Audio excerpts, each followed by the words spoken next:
নমস্কার বন্ধুরা, Bengali story স্টেশনের এই গল্পের আসরে আপনাদের স্বাগত জানাই।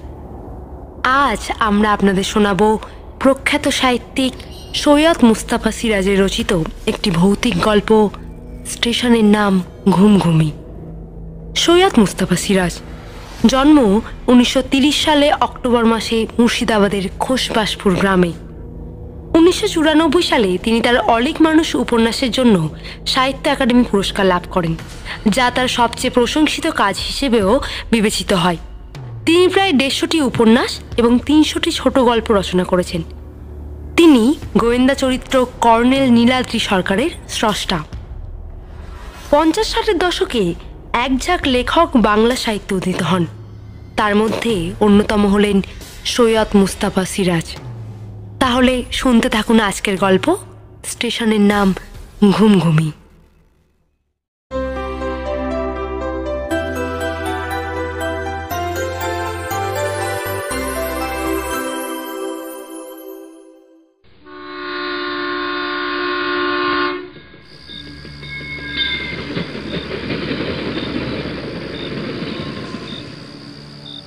ভুল করে অন্য কোথাও নেমে পড়েছি নাকি? ট্রেন চলে গেলে কিছুক্ষণ ফ্যাল ফ্যাল করে তাকিয়ে চারদিক দেখতে থাকলাম। মানুষ নেই, জন নেই, গাছ নেই, পালা নেই। এ কেমন জায়গা? না, ভুল হয়নি। ওই তো হলুদ বোর্ডে লেখা আছে ঘুমঘুমি। দেখে স্বস্তি পেলাম। তারপর চোখে পড়ল রেলের পোশাক পরা একটা লোক স্টেশনের উঁচু খোলামেলা বারান্দায় দাঁড়িয়ে আছেন। কোনো যাত্রী নামেনি আমি ছাড়া। টিকিট নেওয়ার জন্যও কেউ নেই মনে হলো। স্টেশনের পিছনে কোয়ার্টারটাও চোখে পড়ল। তখন নিচু প্ল্যাটফর্মে আস্তে আস্তে হেঁটে স্টেশন ঘরের দিকে এগিয়ে গেলাম। বলা বাহুল্য, খুব হতাশ হয়ে গেছি। এমন একটা অখাদ্য নির্জন স্টেশনে অরুণ মামা থাকেন ভাবতেই পারিনি। চারদিকে ধুধু রুক্ষ মাঠ, কদাচিৎ দূরে একটা গাছ, সেও একেবারে ন্যাড়া। আর এদিকে ওদিকে ছোটখাটো পাহাড় বা টিলা। রেল লাইনটা এই মাঠ পেরিয়ে দিগন্তে মিশেছে। কেমন একটা শূন্যতা খাঁ খাঁ করছে চারপাশে। রেলের পোশাক পরা লোকটি আমার দিকে তাকিয়েছিলেন। মুখে গোঁপ দাড়ি দেখে আমি সঙ্গে সঙ্গে চিনতে পারিনি অরুণ মামাকে। বললাম, আচ্ছা, স্টেশন মাস্টার অরুণ রায় কি আছেন, না বদলি হয়ে গেছেন? এ কথা জিজ্ঞেস করার কারণ, অরুণ মামা আমাকে আসতে লিখেছিলেন সেই পুজোর পর, আর এখন বৈশাখ মাস। তারপর এতদিন আর কোনো চিঠি লেখালেখি নেই। তা আমার কথা শুনে ভদ্রলোক ভুরু কুঁচকে বললেন, বদলি হবেন কেন? তিনি বহাল তবিয়াতেই আছেন। তুমি কোত্থেকে আসছো? কলকাতা থেকে। অরুণবাবু আমার মামা হন। অমনি ভদ্রলোক লাফিয়ে উঠে হাসতে হাসতে বললেন, আরে আরে শুকু, তুই? ওরে, তুই এত বড়টি হয়েছিস রে, হ্যাঁ? আরে তোকে যে আর চেনাই যাচ্ছে না রে। আর আমিও দাড়ি গোফের আড়ালে অনেক দিন আগে দেখা মুখখানা আবিষ্কার করে ফেলেছি তক্ষুনি। বললাম, ও মামা, আপনাকে যে চেনা যাচ্ছে না, দাড়ি গোফ রেখে একেবারে সাধু সন্ন্যাসী হয়ে গেছেন যে। অরুণ মামা আমাকে জাপটে ধরে এগিয়ে এলেন। স্টেশন ঘরের দরজায় পয়েন্টসম্যানকে ডেকে বললেন, এই ভজুয়া, আরে কে এসেছে দেখেছিস? আরে আমার ভাগ্নে সুকুমার। ভজুয়া আমাকে সেলাম দিয়ে হাসল। অরুণ মামা বললেন, বাবা ভজুয়া, আমি একে কোয়ার্টারে নিয়ে যাই, তুই থাকিস। সন্ধে 6টার ডাউন আসার সময় হয়ে গেল, সিগন্যাল দিয়ে রাখা আছে। ওকে আরও কিছু নির্দেশ দিয়ে অরুণ মামা আমাকে নিয়ে চলতে থাকলেন। গেট পেরিয়ে একটা চটান মতো জায়গায় কুয়ো আছে দেখলাম। কুয়োর কাছে একটা দেহাতি মেয়ে বালতি করে জল তুলছিল। ঘোমটা টানলো আমাকে দেখেই। অরুণ মামা বললেন, এই লক্ষ্মী বউ, এই বলতো একে। বলতে পারলি নে তো? আমার ভাগ্নে রে, ভাগ্নে, কলকাতা থেকে আসছে। এই তুই জল তুলে একবারটি আসবি, বুঝলি? মোটে একটা কোয়ার্টার। তার দরজার তালা খুলতে খুলতে অরুণ মামা বললেন, আমার বন্ধু বল, দেখাশোনার লোক বল, এই ভজুয়া আর তার বউ লক্ষ্মী। একজন খালাসি ছিল ঝাটুয়া নামে, সে বেটা অনেক চেষ্টা করে বদলি নিয়েছে, আর নতুন লোক আজ অবধি কেউ এলো না। কেউ এই ঘুমঘুমি স্টেশনে আসতে চায় না, বুঝলি? কেন মামা? কেন তা বুঝতে পারছিস না সুকু? এই পাণ্ডব বর্জিত নির্জন জায়গায় কি কেউ থাকতে চায় রে? কিছুক্ষণের মধ্যেই মানুষ এখানে হাঁপিয়ে উঠবে। আপনি আছেন যে, তাছাড়া এই ভজুয়া তার বউও তো আছে। অরুণ মামা আমার প্রশ্ন শুনে একটু হেসে বললেন, এর কোনো স্পষ্ট জবাব দেওয়া সত্যি কঠিন সুকু। হ্যাঁ, শুধু এটুকু বলতে পারি, নির্জন জায়গায় থাকতে কোনো কোনো মানুষ হয়তো ভালোবাসে। এই যেমন আমি, প্রথমে কিছুদিন ভালো লেগেছিল, তারপর খারাপ লাগতে শুরু করলো। তখন পড়াশোনায় মন দিলাম, রাজ্যের বইপত্তর কিনে আনি ওই জংশন শহর থেকে আর পড়ি। তারপর সয়ে গেল সব। এখন বরং এ জায়গা থেকে চলে যেতে হলে খুব কষ্ট পাবো। যাগে, তুই 48 ঘন্টার জার্নিতে ক্লান্ত, এই বারান্দায় বালতিতে জল আছে, হাত মুখ ধুয়ে নে, আমি চা জল খাবারের জোগাড় করি। অরুণ মামা চোখ নাচিয়ে ফের বললেন, বুঝতেই তো পারছিস সপাক খাই, কিন্তু আমার রান্নার স্বাদ পেলে আর কলকাতায় ফিরতে ইচ্ছেই করবে না তোর। আজ রাতে কি রান্না করব জানিস? পাঁঠার মাংস। অবাক হয়ে আমি বললাম, পাঁঠার মাংস এখানে কোথায় পেলেন মামা? মাইল 5 দূরে চণ্ডিকা দেবীর মন্দির আছে, কাল তোকে নিয়ে যাব সেখানে। মন্দিরের পুরোহিতের সঙ্গে আমার খুব খাতির আছে, বলি পড়লেই প্রসাদী মাংস পাঠিয়ে দেন। এই বলে অরুণ মামা কেরোসিন কুকার ধরাতে ব্যস্ত হলেন। আমি ভেতরের বারান্দায় গিয়ে বালতির ঠান্ডা জলে হাত মুখ পা রোগড়ে ধুলাম। ক্লান্তি দূর হয়ে গেল। উঠোনের কোনায় পাঁচিল ঘেঁষে একটা প্রকাণ্ড জবা গাছে বড় বড় ফুল ফুটেছে। এই রুক্ষ নীরস শ্রীহীন তেপান্তরে ওই ফুলগুলো দেখে কি যে ভালো লাগলো। ফুলগুলো যে সত্যিকারের ফুল বিশ্বাস করাই কঠিন, চোখ জুড়িয়ে যাচ্ছে যে। এমন গোলাপি পাপড়ি আর হলুদ পরাগের জবা এর আগে কোথাও দেখিনি। তার চেয়েও আশ্চর্য ব্যাপার, জবা ফুলে গোলাপের মতো মিটে আঁজলো গন্ধ কেন? কাছে গিয়ে খুঁজছিলাম পাশে কোথাও গোলাপ গাছ আছে নাকি, কিন্তু না, আর কোনো ফুল গাছ নেই, শুধু এই একটাই জবা গাছ, প্রকাণ্ড ঝাড়। তাজ্জব হয়ে ভাবছি, একটা নতুন ব্যাপার দেখলাম তাহলে, জবা ফুলে গোলাপের গন্ধ। ঠিক সেই সময় পাঁচিলের ওপর একটা 10-12 বছরের মেয়ের মাথা দেখা গেল। আমি একটু চমকে উঠেছিলাম। তারপর সেই মেয়েটি পাঁচিলের ওপরে উঠে পা ঝুলিয়ে বসল। সূর্য তখন ডুবে গেছে ঘুমঘুমির মাঠে, ফিকে গোলাপি আলোটাও মুছে গিয়েছে। মেয়েটি হাসি মুখে আমার দিকে হাত বাড়িয়ে দিল। তার কোঁকড়ানো চুলগুলো ঈষৎ লালচে, চোখের তারা নীল, মেম সাহেবদের মতো, গায়ের রং ধপধপে ফর্সা। বললাম, কোথায় থাকো খুকুমণি? কপড়া খুকুমণিটি হেসে বাইরের দিকে আঙুল তুলে দেখালো। কিন্তু বাইরে তো কোনো বাড়ি দেখিনি কোথাও। হ্যাঁ, একটা ছোট্ট ঘর আছে বটে, সেখানে সম্ভবত ওই ভজুয়ারা থাকে। তাহলে ভজুয়ারি মেয়ে। মেয়েটি হাত বাড়িয়ে ফিসফিস করে বলল, একটা ফুল দাও না। যেই ফুল ভাঙতে হাত বাড়িয়েছি, পিছনে অরুণ মামা বলে উঠলেন, এই ও কি করছিস সুগু? আরে ফুল তুলছিস নাকি? আহা, কখনো ওই কাজ করবি না বাবা।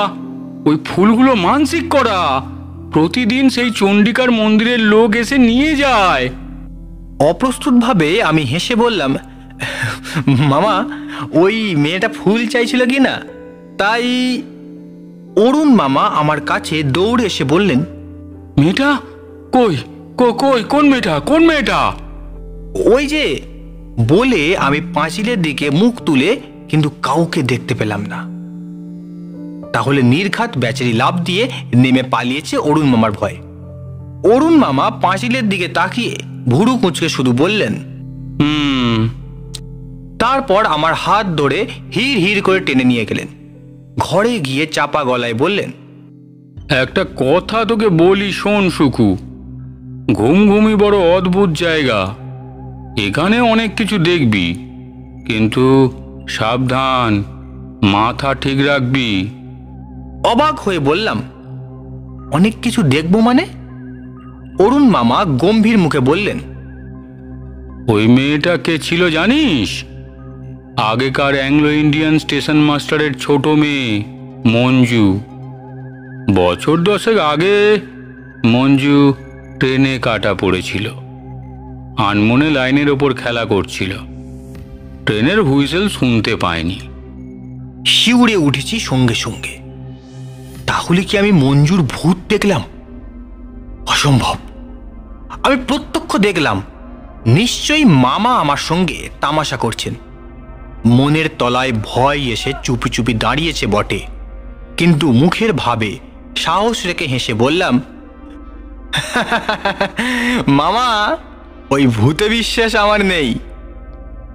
অরুণ মামা হাসলেন না একটু, আরো গম্ভীর হয়ে বললেন, তুমি এখন সমস্ত ছেলেটি হয়ে উঠেছ, ভূতে প্রেতে বিশ্বাস না থাকারই কথা। বিশেষ করে কলকাতায় থাকো তুমি, সেখানে আলোর দেশ। কিন্তু বাবা সুকু, এ হলো অন্ধকারের দেশ। শহর তো দূরের কথা, গ্রাম বলতে ধারে কাছে কেউ নেই। সবচেয়ে কাছের গ্রামটির দূরত্ব 7 মাইল। অবশ্য দেবী চণ্ডিকার মন্দির আছে মাইল 5 দূরে, কিন্তু সেখানে থাকেন শুধু পূজারী আর তার একজন লোক। তাই বলছি, এই ঘুমঘুমি স্টেশনে অনেক বিচিত্র ব্যাপার তুমি দেখতে পাবে। অরুণ মামাকে অবিশ্বাস করাও যায় না। আমার মায়ের দূর সম্পর্কের দাদা এই ভদ্রলোককে অবশ্য খুব কমই দেখেছি আমাদের বাসায়। 2 বছর অন্তর একবার করে এসে দেখা দিয়ে গেছেন, তারপর আর পাত্তা নেই। গত 2 বছর এমনি বেমালুম নিপাত্তা থাকার পর পুজোর ঠিক আগে একটা চিঠি পেয়েছিলাম।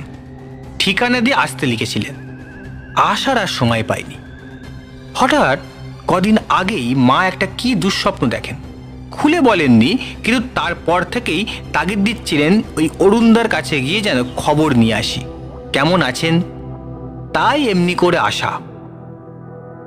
কিন্তু ওই অল্প স্বল্প পরিচয়েই অরুণ মামাকে যতটা জেনেছিলাম, মনে হয়েছিল উনি বেশ জেদি, গম্ভীর প্রকৃতির এবং সাহসী মানুষ, যাকে বলে ডানপিটে।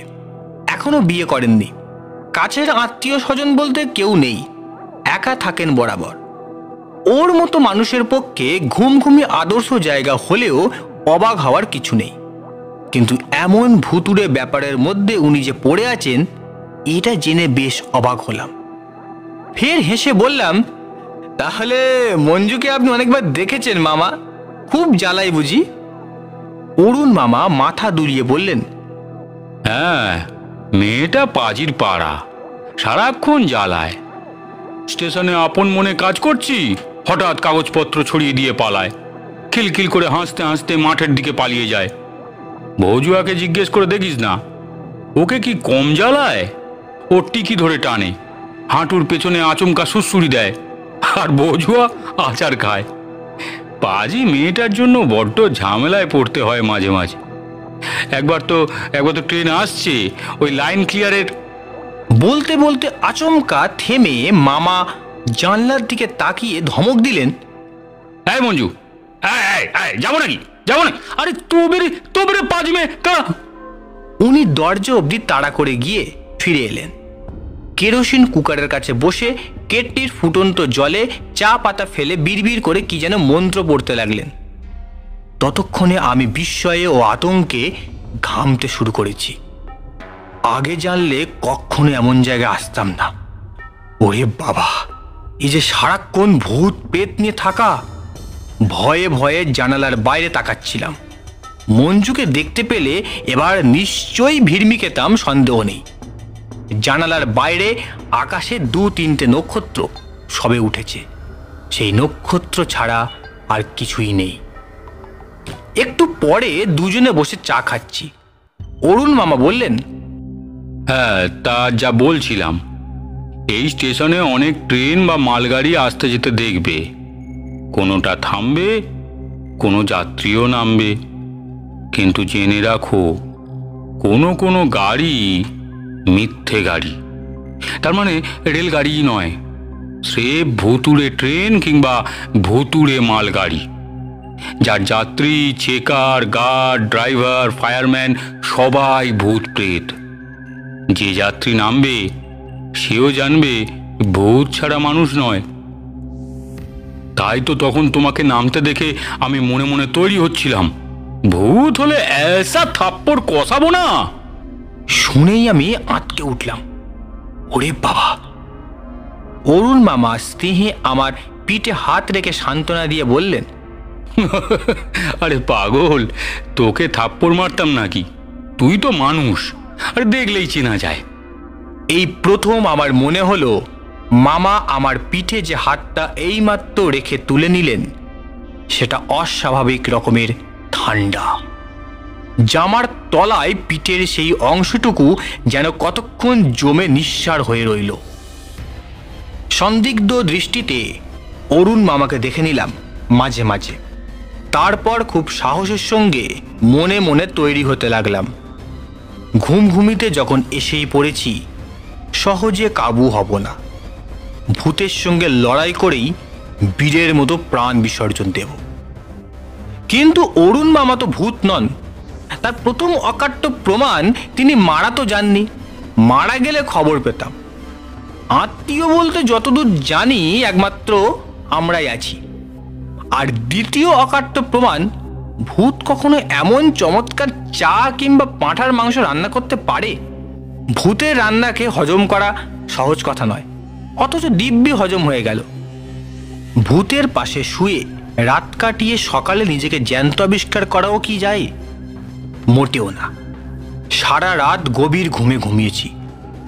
অরুণ মামা ভূত হলে ঘাড় মটকাবার এমন সুযোগ কখনো ছাড়তেন না। অতএব খুশি হলাম যত, সাহসও পেলাম তত। অরুণ মামা যখন মানুষ, তখন ভজুয়া ও লক্ষ্মীও মানুষ ছাড়া ভূত নয়। কিন্তু হায়, থাক, সে কথা পরে। শুধু আগের স্টেশন মাস্টারের মেয়ে হতভাগিনী মঞ্জুর ব্যাপারটাই ধাঁধা থেকে গেল। কতবার উঠোনের জবা ফুল গাছের কাছে গিয়ে দাঁড়ালাম সারাটা সকাল, কিন্তু সে আর ফুল চাইতে এলো না। ফ্রক পরা সুন্দর অতটুকু মেয়ে, বয়স কত আর হবে? 10-12 বছরের বেশি নয়। তাকে একবার দেখতে পেলে জিজ্ঞেস করতাম, ভূত হওয়াটা কি সুখের না দুঃখের? ভূতেরা থাকেই বা কোথায়? এক সময় হঠাৎ আবিষ্কার করলাম, জবা ফুলগুলো তো কালকের মতো আর সুগন্ধ ছড়াচ্ছে না, স্বাভাবিকভাবে গন্ধহীন হয়ে গেছে। আবার ভীষণ চমক লাগলো। তাহলে কি মঞ্জুর আবির্ভাবের সঙ্গেই ওই মিষ্টি গোলাপ ফুলের কোনো সম্পর্ক আছে? নিশ্চয় আছে। মঞ্জু এসেছিল বলেই জবা ফুলে মধুর গন্ধ ছড়াচ্ছিল। এই গন্ধ মঞ্জুই নিয়ে আসে। পরে কথাটা অরুণ মামার কাছে তুললাম। উনি বললেন, হ্যাঁ, তুমি ঠিকই ধরেছ সুকু। মঞ্জুর বাবা ছিলেন অ্যাংলো ইন্ডিয়ান, মা বাঙালি মেয়ে, তাই মেয়ের নাম মঞ্জু রেখেছিলেন। ভদ্রমহিলা কিন্তু ওই খ্রিস্টান হয়েও দেবী চণ্ডিকার ভক্ত ছিলেন শুনেছি। ওই জবা গাছটা আরে তারই তো লাগানো। নিয়মিত পুজোর ফুল দিয়ে আসতেন। 5 মাইল রাস্তা একা যেতেন, একা ফিরে আসতেন। খুব সাহসী মহিলা ছিলেন। মঞ্জু ওইভাবে ট্রেনের চাকায় মারা যাওয়ার পর উনি নাকি পাগল হয়ে যান।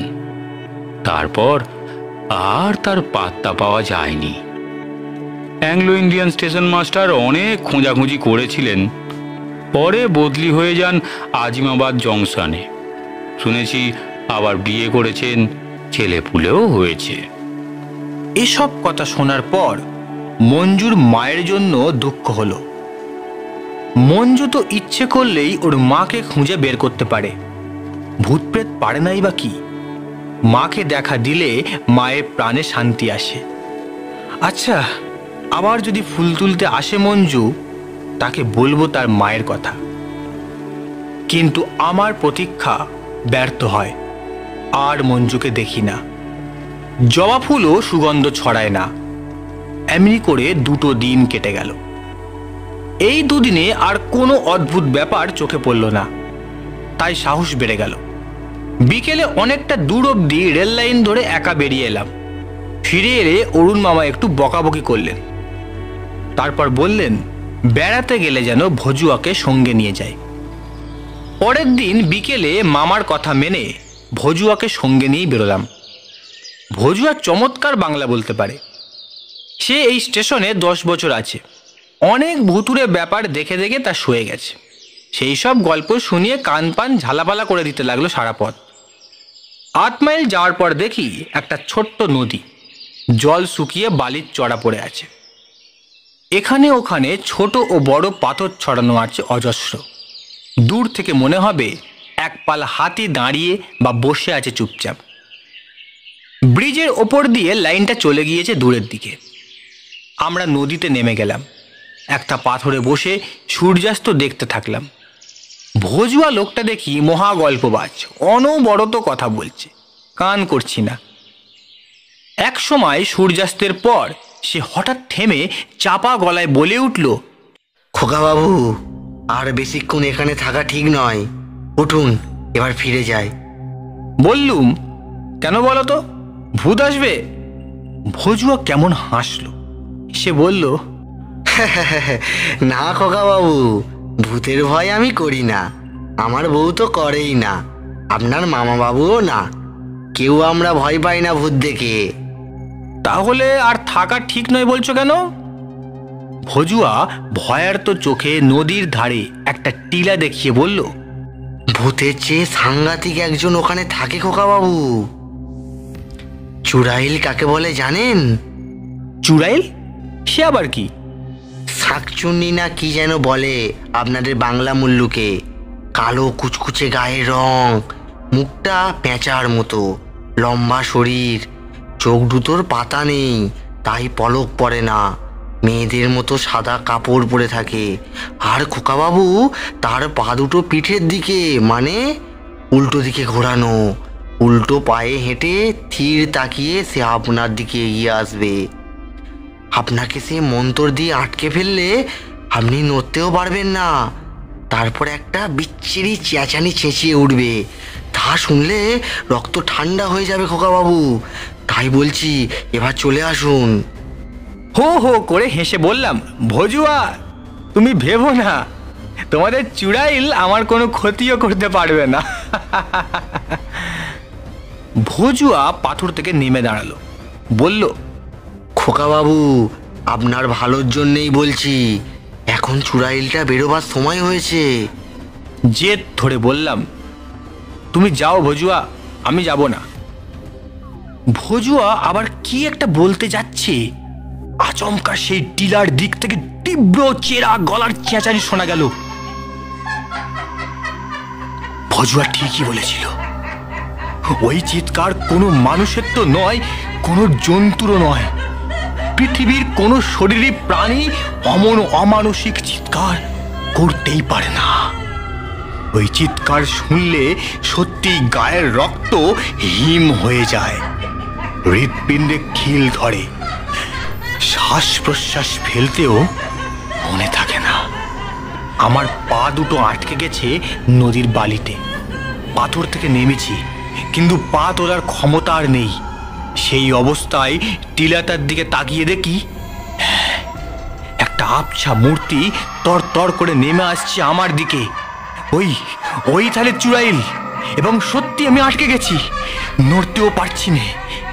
কয়েক মুহূর্ত পরে নদীর কিনারায় পৌঁছে গেল চুড়াইলটা। তারপর পাথর ডিঙিয়ে আমার দিকে এগিয়ে এলো। যে পাথরে বসেছিলাম একটু আগে, সেটার ওপরেই দাঁড়াতেই তাকে স্পষ্ট দেখতে পেলাম। ভজুয়া ঠিকই বলেছিল, অমন কুৎসিত ভয়ঙ্কর চেহারা কখনো দেখিনি, কল্পনাও করিনি। এই আবছা অন্ধকারে তার চোখ জোড়া জল জল করছে, নিষ্পলক চোখ। তারপর সে আগের মতো বিকট চিৎকার করে উঠল। আমার কানে যেন ঠান্ডা বরফের সূচ ঢুকে গেল। সঙ্গে সঙ্গে জ্ঞান হারিয়ে ফেললাম।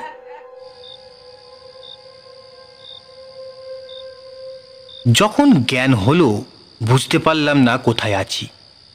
একটু পরে যেন টের পেলাম শক্ত মাটিতে শুয়ে আছি এবং কে আমার মুখে জলের ঝাপটা দিল।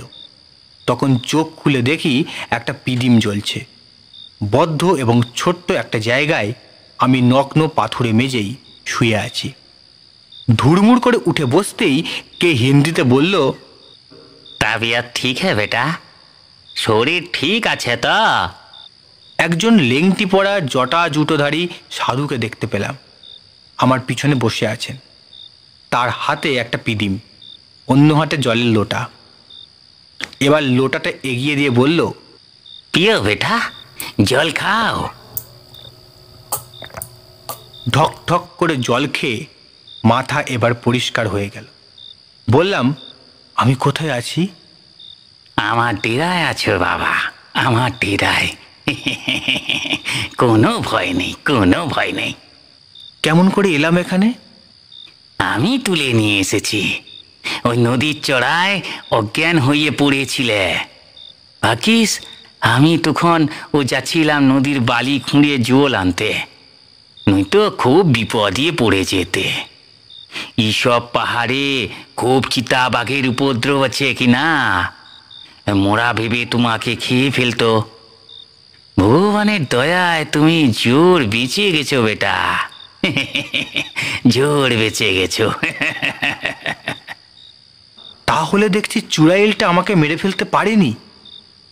সাধু গম্ভীরভাবে তাকালেন আমার দিকে। চুড়াইল?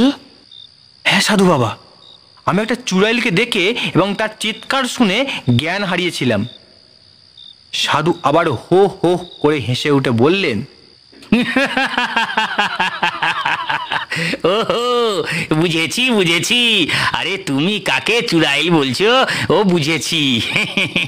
ও বেটা বুকা লোকেরা তাই রটিয়েছে বটে। আরে ও চুড়াইল নয়, ও চুড়াইল নয়, ও তোর আমার মতোই মানুষ আছে। মানুষ? অবাক হয়ে বললাম, হ্যাঁ বেটা, ও এক হতভাগিনী মেয়ে, পাগলি। এই পাহাড়ের একটা গুহায় থাকে। খিদে পেলে দূর দূরান্তের গ্রামে রাতে গিয়ে খাবার চুরি করে এনে খায়, কারণ ও ভিক্ষে চাইলে কেউ দেয় না। ওর চেহারাটা আগুনে পুড়ে বিভৎস হয়ে গেছে। কে সাধু বাবা? ওর একমাত্র মেয়ে ওই ঘুমঘুমি স্টেশনে ট্রেনে কাটা পুড়ে মারা যায়। সেই শোকে ও পাগলিনী হয়ে কোথায় চলে গিয়েছিল। পরে ফিরে এলো যদি, কে ওই নির্জন স্টেশনে ওকে খেতে পড়তে দেবে বল? পেটের জ্বালায় বেচারি গ্রামে ভিক্ষে করতে যেত, আর ওর সেই মেয়ের বয়সী কোনো মেয়ে দেখলেই তার দিকে তাকিয়ে থাকতো। এ একবার হলো কি জানিস, এই বিহারের এইসব গাঁয়ের অশিক্ষিত ওই কুসংস্কারাচ্ছন্ন সব মানুষ ওকে ডাইনি ভেবে আগুনে পুড়িয়ে মারবার চেষ্টা করলো। তুই বাত, সেই গ্রামে পুলিশ এসেছিল সেদিন। পুলিশ এসে ওই হতভাগিনীকে উদ্ধার করে হাসপাতালে নিয়ে যায়। তারপর ঘাস হিড়ে উঠলে সে আবার পালিয়ে আসে ঘুমঘুমিতে। সাধু বাবা দীর্ঘশ্বাস ফেলে ফের বললেন, ওর ওই এক বিদঘুটে স্বভাব বেটা, মানুষকে ভয় দেখিয়ে মজা পায়। কিন্তু এই মাঝে মাঝে শুনি অনেক রাতে মেয়ের নাম ধরে কাঁদছে। আমি সন্ন্যাসী মানুষ বেটা, কিন্তু সে কান্না শুনলে আমিও স্থির থাকতে পারি না। কিন্তু ওর স্বামী তো বেঁচে আছেন শুনলাম। জংশনে না কোথায় যেন একটা আছেন অ্যাংলো ইন্ডিয়ান ভদ্রলোক। সাধুজি বললেন, সে খোঁজ আমি কি নিইনি বেটা। 3 বছর 5 আগে ওই চাকরি ছেড়ে সপরিবারে অস্ট্রেলিয়া চলে গেছেন। সে ঠিকানা জোগাড় করতে পারিনি। যাকে রাত অনেক হয়েছে, এখন এই সামান্য রুটিটুকু খেয়ে এই ভগবানের নাম করে শুয়ে পড়ো বেটা। হ্যাঁ, বহুত তকলিফ হবে জানি, কিন্তু কি আর করবে বলো, ইয়ে তো সাধু সন্ন্যাসীর গুহা আছে। এখন একটু নির্ভয়ে ঘুমো কেন, এই সকালে তোমার পরিচয় হাল হদিস শুনবো। হ্যাঁ, এখন তুমি অসুস্থ। এই বলে সাধুজি একটা কম্বল পেতে দিলেন। কোণা থেকে শালপাতায় একটা রুটি সামনে এনে ধরলেন। বললাম, আমায় বরং স্টেশনে পৌঁছে দিন সাধু বাবা, মামা খুব ভাবনায় পড়বেন আমি না ফিরলে। সাধুজি অবাক হয়ে বললেন, স্টেশন? কোন স্টেশন? আর আর তোমার মামাই বা কে? কেন, ঘুমঘুমি স্টেশন। আমার মামা সেখানকার স্টেশন মাস্টার। সাধুজি সন্দিগ্ধ দৃষ্টিতে তাকিয়ে বললেন, কি বলছো তুমি? ঘুমঘুমি তো কবে থেকে পুরো হয়ে আছে। সাইনবোর্ডে আর ভাঙা স্টেশন ঘরের গায়ে বড় বড় ইংরেজি হরফে লেখা আছে অ্যাবান্ডন্ড। আমি হতভম্ব হয়ে বললাম, অসম্ভব, অসম্ভব। আজ 3 দিন ধরে সেখানে আছি, ঘুমঘুমির টিকিট কেটেই তো সেখানে পৌঁছেছিলাম। সাধুজি হো হো করে হেসে উঠলেন আর বললেন, আরে বাবা, ইয়ে ছেলেটার মাথার গড়বড় হয়ে গেছে। আরে ঘুমঘুমি স্টেশনের নামে টিকিটই নেই। তুমি নিশ্চয়ই ভুল করেছো। হ্যাঁ হ্যাঁ, তুমি ভুল করেছো। ঘুমঘুমির টিকিট চাইলে আজিমাবাদ জাংশনের বাবুরা আনাড়ি লোক ভেবে ওই পরের স্টেশনের টিকিট দেন শুনেছি। পরের স্টেশনের নাম কি জানো? ঝুমঝুমি। টিকিট তো আমার প্যান্টের পকেটেই ছিল। তক্ষুনি বের করে অবাক হয়ে দেখি লেখা আছে ঝুমঝুমি। আবার অজ্ঞান হয়ে যাব মনে হলো। সাধু বাবার সঙ্গে পরের দিন সকালে 1 মাইল হেঁটে গিয়ে সত্যিই দেখলাম ওটা একটা অ্যাবান্ডান্ড বা পরিত্যক্ত স্টেশন। যাত্রী ওঠানামা করে না বলে ওই স্টেশনটা কবেই বাতিল হয়ে গিয়েছে। আর কলকাতায় ফিরে গিয়ে শুনি মা চলে গিয়েছেন পাটনা। পাটনা রেলওয়ে স্টেশন হাসপাতাল থেকে টেলিগ্রাম দিয়েছিল, ঝুমঝুমির স্টেশন মাস্টার অরুণ রায় করোনারি থ্রম্বোসিসে মারা গেছেন। আর হ্যাঁ, ভাঙা স্টেশনের কোয়ার্টারে কোনো জবা ফুল গাছ ছিল না।